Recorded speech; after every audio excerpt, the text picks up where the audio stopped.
देश के विभिन्न गंतव्यों के साथ जुड़ते हुए दिखाई दे रहे हैं और उसमें भी दो महत्वपूर्ण शहरों का आपस में जुड़ाव, बाबा गोरखनाथ की धरती का बाबा विश्वनाथ की धरती से वायु मार्ग से पहली बार जुड़ाव हो रहा है। मैं इसके लिए केंद्रीय नागर विमानन मंत्री माननीय श्री ज्योतिरादित्य सिंधिया जी को हृदय से धन्यवाद देता हूं। साथ ही साथ मैं स्पाइस जेट के CMD श्री अजय सिंह जी को भी इस महत्वपूर्ण सेवा को प्रारंभ करने के लिए हृदय से धन्यवाद देता हूं। हम सब जानते हैं कि काशी दुनिया की सबसे प्राचीनतम नगरी है। बाबा विश्वनाथ के पावन धाम आदरणीय प्रधानमंत्री जी के नेतृत्व में आज जिस प्रकार का भव्य और दिव्य स्वरूप दिया गया है, कौन ऐसा भारतीय होगा जो काशी आने के लिए अपने आप को न तैयार कर रहा हो। लेकिन आज के समय में बेहतरीन कनेक्टिविटी न केवल समय की बचत करता है, बल्कि ढेर सारी उन संभावनाओं को जो हमें रोजगार के साथ और उस क्षेत्र के समग्र विकास के साथ भी जोड़ता है। हम लोगों ने इसे बहुत नजदीक से महसूस किया है। आज उत्तर प्रदेश के 9 एयरपोर्ट पूरी तरह क्रियाशील हो चुके हैं। यह सब संभव हो पाया है आदरणीय प्रधानमंत्री जी के मार्गदर्शन और नेतृत्व के कारण। आज से 5 वर्ष पहले उत्तर प्रदेश के जो 4 एयरपोर्ट क्रियाशील थे, उनमें से मात्र देश के 25 गंतव्यों तक की ही यात्रा संभव हो पाती थी।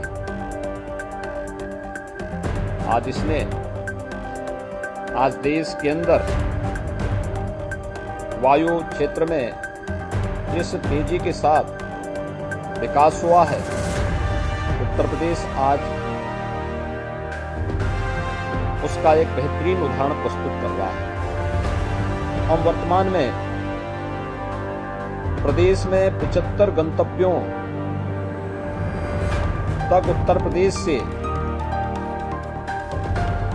प्रदेश के और देश के विभिन्न शहरों की यात्रा कर सकते हैं। उत्तर प्रदेश के अंदर देश के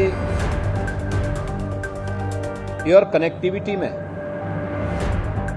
काफी परिवर्तन विगत 5 वर्षों के दौरान हुआ है और सही मायने तो उत्तर प्रदेश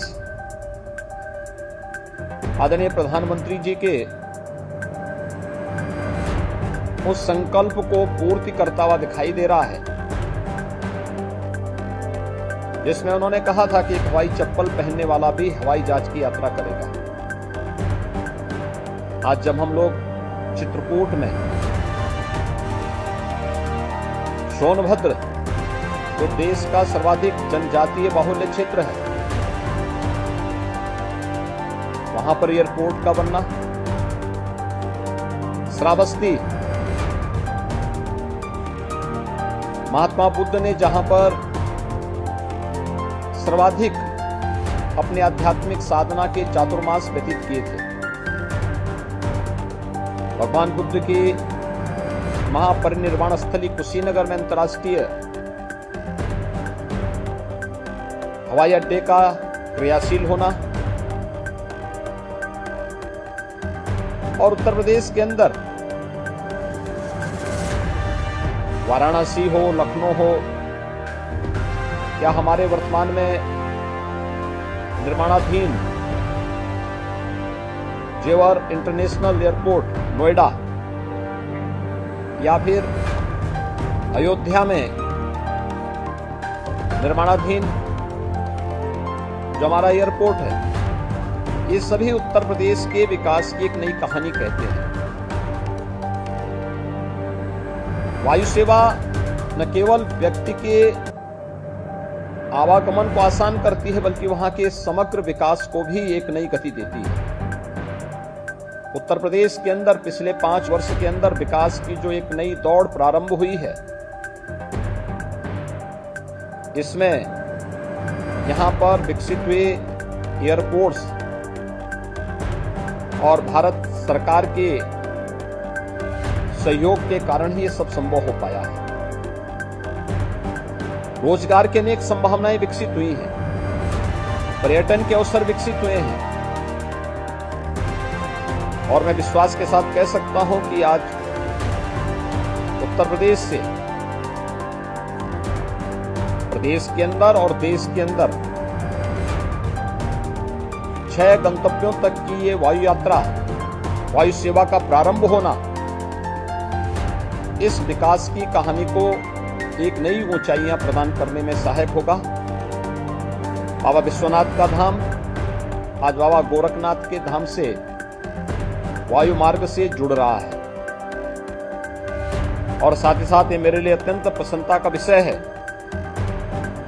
कि गोरखपुर से कानपुर,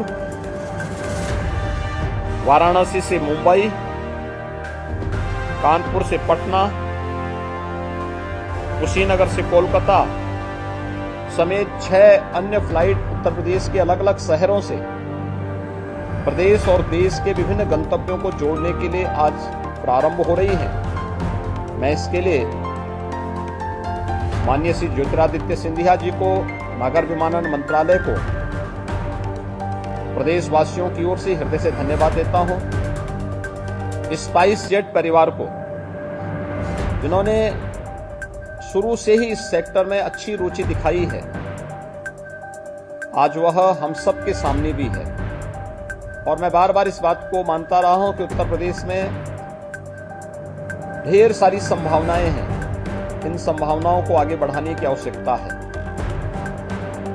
मुझे याद है जब गोरखपुर की पहली वायु सेवा हमें प्रारंभ करनी थी, उस समय सभी सर्वे कहते थे कि गोरखपुर में पैसेंजर नहीं है, लेकिन मैं इस बात के लिए कहता था कि भी गोरखपुर में पर्याप्त मात्रा में पैसेंजर हैं, मिलेंगे।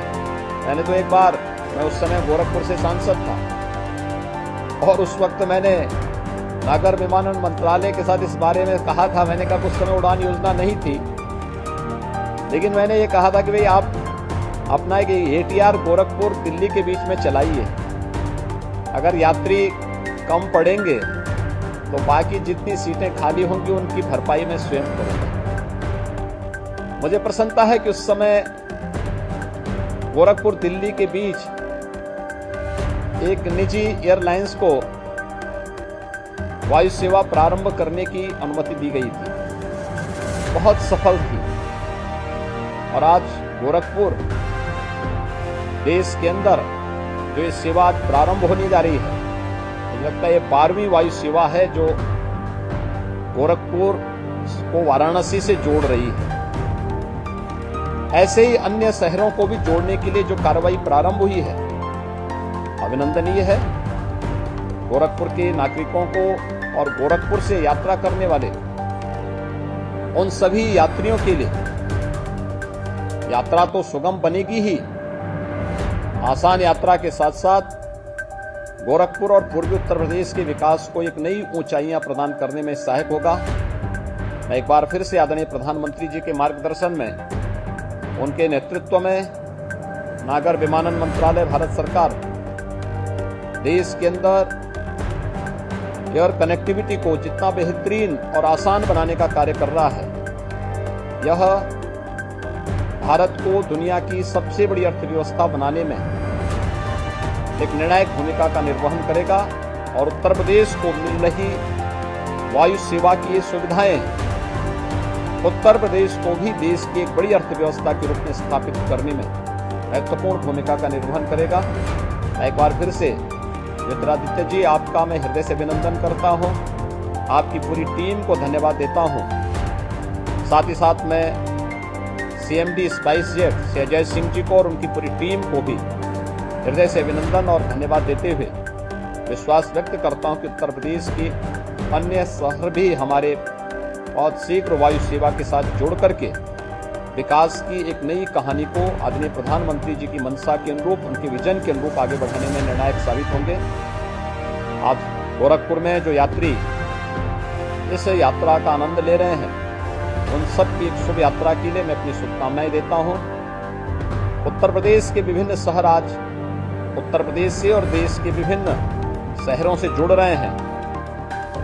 यह जो आसान जुड़ाव वायु मार्ग से हो रहा है, मैं इसके लिए एक बार फिर से आप सभी को हृदय से धन्यवाद देता हूं।